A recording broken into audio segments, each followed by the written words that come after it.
Hello friends, mother cook চ্যানেলে সবাইকে স্বাগত। আজকে আমার রেসিপি তালের গোকুল পিঠে। তো যেহেতু সামনে জন্মাষ্টমী আর তালের সিজন, সেই জন্য আজকে আমি আপনাদের সাথে শেয়ার করব তালের গোকুল পিঠে।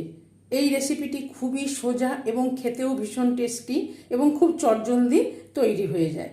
তো চলুন দেখতে থাকুন আমি কিভাবে বানাই এই তালের গোকুল পিঠে।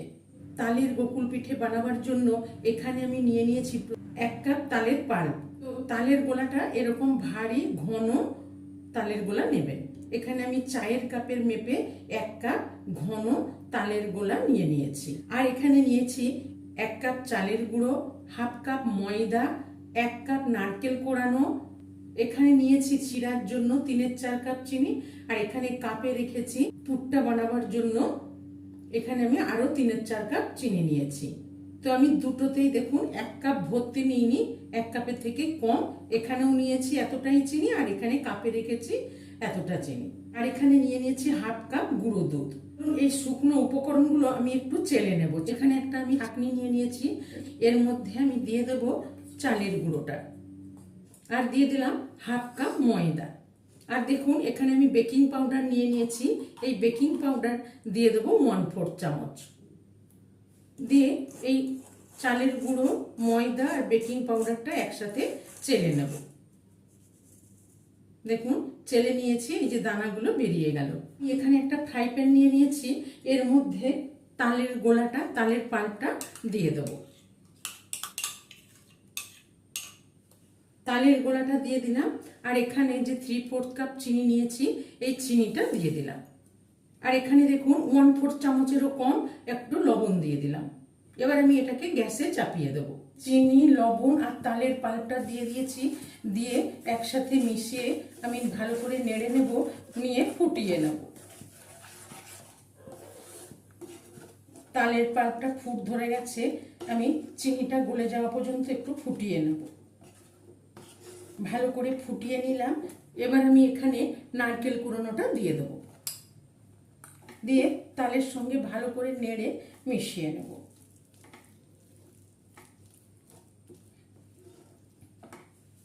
এবার এখানে দিয়ে দেবো 1 টেবিল চামচ ঘি। ঘিটা দিয়ে ভালো করে নেড়ে মিশিয়ে নেব। ঘিটা দিয়ে ভালো করে নেড়ে মিশিয়ে নিলাম। এবার এখানে যে চালের গুঁড়ো, ময়দা, বেকিং পাউডার দিয়ে চেলে রেখেছি এইগুলো দিয়ে দিলাম। আর এখানে যে গুঁড়ো দুধ নিয়েছি 1/2 কাপ, গুঁড়ো দুধটাও দিয়ে দিলাম।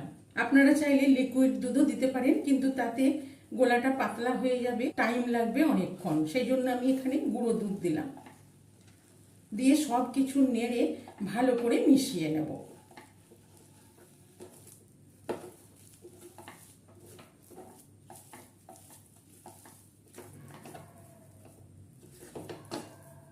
সব কিছু মিশিয়ে নিলাম।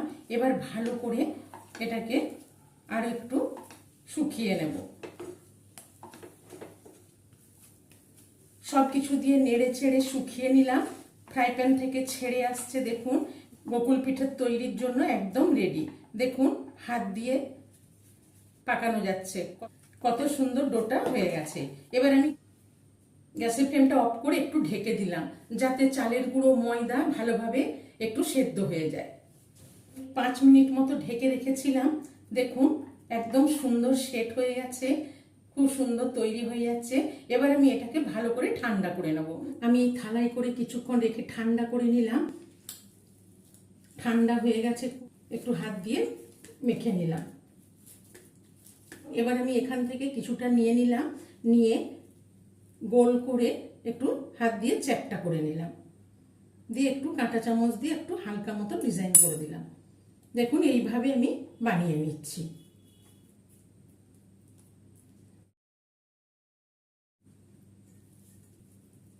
ওই একইভাবে আমি এইগুলো বানিয়ে নিচ্ছি। এইভাবে প্রত্যেকটা গোকুল পিঠাই আমি বানিয়ে নিলাম। এখানে আমার মোট 11টা গোকুল পিঠে হয়েছে। আমি প্রত্যেকটাই একই সাইজ করেছি। এবার আমি এই পিঠেগুলো ভেজে নেব। গ্যাসে আমি আগের থেকেই কড়াই চাপিয়ে কিছুটা তেল দিয়ে গরম করতে চাপিয়ে দিয়েছি। তেলটাকে খুব বেশি গরম করা যাবে না, তাহলে পরে পিঠেগুলো ছাড়ার সাথে সাথে পুড়ে যাবে, লাল হয়ে যাবে, পিঠেগুলো ভালো করে ভাজা হবে না। তো এবার আমি এইখানে আস্তে করে পিঠেগুলো ছেড়ে দেবো। আমি যেহেতু ময়দা দিয়ে চালের গুঁড়ো দিয়ে তৈরি করেছি, সেই জন্য আমি আর এখানে কোনো ময়দার গোলায় ডুবালাম না, আমি এমনি ছেড়ে দিচ্ছি। গ্যাসের ফ্লেমটা লো টু মিডিয়ামে রেখে আস্তে আস্তে ভেজে নেব। এবার এই পিঠেগুলো আস্তে করে একটু উল্টে দেব।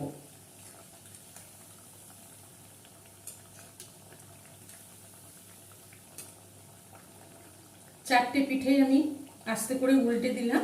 এবার গ্যাসের ফ্লেমটা লো টু মিডিয়ামে রেখেই আস্তে আস্তে ভেজে নেব। আবার একবার উল্টে দেব, এইভাবে উল্টে পাল্টে ভেজে নেব।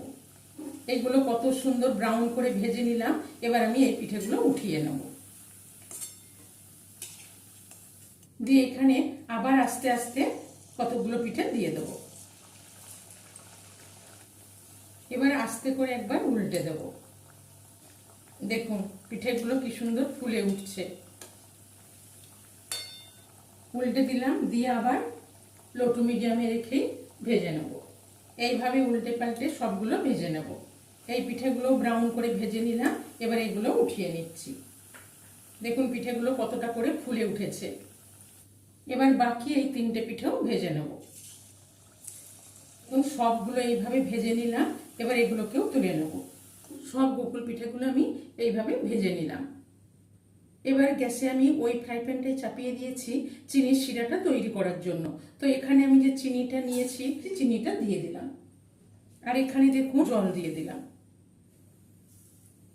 হাফ কাপ মতন জল দিয়ে দিলাম। দিয়ে চিনি আর জলটাকে ভালো করে আমি ফুটিয়ে নেব। নেড়ে নেড়ে চিনিটাকে গলিয়ে ভালো করে চিনির শিরাটা তৈরি করে নেব।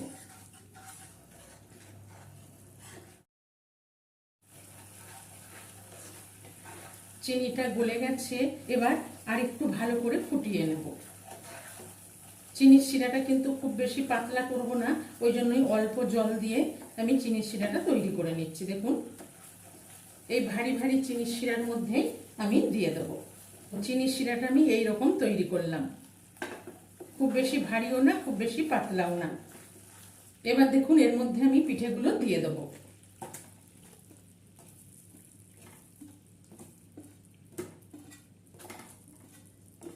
সব পিঠেগুলো আমি দিয়ে দিলাম।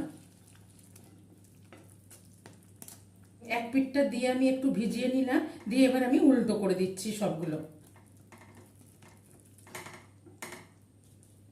গ্যাসের ফ্লেমটা আমি একটু লো করে দিয়েছি।